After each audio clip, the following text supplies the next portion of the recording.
Belgharia township में स्वास्थ्य उप केंद्र का उद्घाटन सोमवार को धनबाद उपायुक्त उमा शंकर सिंह ने फीता काटकर किया।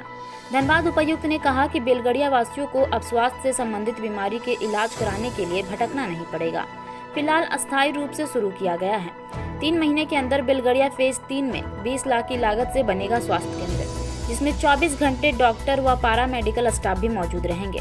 आने वाले समय में बेलगड़िया में करीब 3 से 4 करोड़ रुपए का काम होने वाला है। काम के दौरान बेलगड़िया के युवाओं को रोजगार मिलेगा, क्योंकि बेलगड़िया में रोजगार की समस्या ज्यादा है। आने वाले समय में यह समय खत्म हो जाएगा, सबके हाथों में रोजगार होगा। साथ ही कहा कि बेलगड़िया में रह रहे लोगों को बिजली मीटर के जरिए अब बिल भुगतान करना होगा। इस दौरान धनबाद उपायुक्त बेलगड़िया वासियों की समस्याओं से भी रूबरू हुए। कहा कि जल्दी समस्याओं का निवारण किया जाएगा।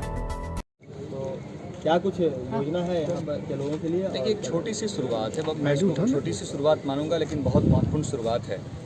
क्योंकि 2 महीने पहले जब हम लोग आए थे तो यहाँ पे स्वास्थ्य की सुविधाएं नहीं थी और लोगों की डिमांड थी कि यहाँ पे आसपास में कोई स्वास्थ्य केंद्र नहीं। रात को दिक्कत हो जाती है, दिन को दिक्कत हो जाती है, तो डॉक्टर की अवेलेबिलिटी यहाँ पे नहीं है। तो हम लोगों ने इसको बहुत मिशन मोड में लिया और आज आप देख रहे हैं कि यहाँ पे एक स्वास्थ्य केंद्र अस्थायी रूप से शुरू किया गया है। लेकिन अभी हमने अपने जेआरडी के सभी स्टाफ को जानकारी देते हुए ये निर्देश भी दिया है कि एक अस्थायी स्वास्थ्य केंद्र का निर्माण फेज़ 3 में हो रहा है। 20 लाख रुपए की लागत से टेंडर भी उसके हो गए हैं। जब वो अस्थायी स्वास्थ्य केंद्र बन जाएंगे तो वहाँ पे 24/7 यानी कि दिन में भी रात में भी सप्ताह के 7 दिन डॉक्टर और पैरामेडिकल स्टाफ बैठेंगे। बेलगड़िया के वासियों को किसी भी प्रकार की स्वास्थ्य संबंधी शिकायतें अगर होती हैं तो उनको यहाँ से बाहर नहीं जाना पड़ेगा।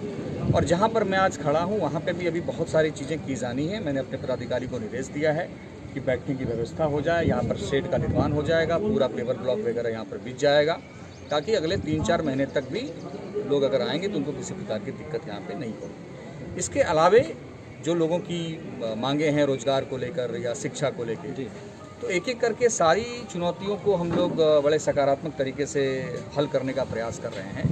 रोजगार की जहाँ तक बात हो तो हम लोगों ने बोर्ड की मीटिंग में भी ये निर्णय लिया है कि अभी आने वाले समय में बेसिक कम्युनिटीज़ पे बहुत सारे काम होने वाले हैं। लगभग 300-400 करोड़ के टेंडर यहाँ पे होने वाले हैं। उसमें जो अनस्किल्ड और सेमी स्किल्ड के काम होंगे वो यहाँ के लोकल जो युवा हैं, जो बेरोजगार युवा हैं, उनको दिया जाएगा। उसके साथ ही साथ हम लोगों ने एक एजेंसी हायर करने का भी निर्णय लिया है, जो यहाँ के युवाओं की एक प्रोफाइल बनाएगी। उनके बेसिक क्वालिफिकेशन के आधार पे, उनके अनुभव के आधार पे उनके पास क्या स्किल है, अगर उनकी स्किल के आधार पे यहाँ पर काम दे सकें तो ये उनके लिए भी अच्छा होगा और हमारे लिए भी अच्छा होगा। तो प्रोफाइलिंग बनाने का भी काम हम लोग टॉप प्रायोरिटी में करने जा रहे हैं। सर, ये फेज 6 में जो कंप्लेन आया था कि निर्माण कार्य में गड़बड़ी हो रही है, देखिए वो कंप्लेन करवाई थी क्या? यस, वो कंप्लेन के जांच में ऐसी कोई शिकायत सही नहीं पाई गई। आंशिक त्रुटियां पाई गई थी, जिसको तुरंत निर्देश दिया गया और तुरंत उस एजेंसी के द्वारा ठीक कर दिया गया। एक बात स्पष्ट कह दूं आप लोगों को कि इस बार हम लोगों ने निर्णय लिया है, जितने भी निर्माण कार्य हमारे जेरेडा में होंगे उस निर्माण कार्य की गुणवत्ता की जांच के लिए थर्ड पार्टी इवेलुएटर की हम लोग नियुक्ति कर रहे हैं और उसके थर्ड पार्टी एजेंसी के इवेलुएशन के बाद ही फाइनल पेमेंट किसी भी एजेंसी को दिया जाएगा। एक बहुत बड़ा डिसीजन हम लोग लेने वाले हैं ताकि गुणवत्ता के साथ कोई कॉम्प्रोमाइज़ नहीं हो सके। ठीक है, चलिए। मास्टर प्लान का जो प्रावधान है ना, उस हिसाब से बैठक चल रही है, उस हिसाब से निर्णय लिया जाएगा। अभी घनौटी की हम बात कर रहे हैं। कल की जो घटना थी उसका जानकारी हुआ होगा। अगर एक घर के एक परिवार को अगर सूची तैयार कर, जैसे परिवार के 10 लोग, जो भी प्रोविजन है हम लोग उसके लिए एकदम बाध्य हैं। प्रोविजन के हिसाब से कार्य हो रहा है। इस तरह का क्या बोल रहे उसमें जेरेडा क्या बोल रहे, सब लोग अपना अपना और पुनर्स्थापन है, उसके लिए कितने तत्पर हैं देख ही रहे हैं आप लोग। ठीक सर, 2000 जो कट आउट के लेकर बहुत दिक्कत हो रही है, उसके लिए क्या करेंगे? वो हम नहीं बता। ठीक।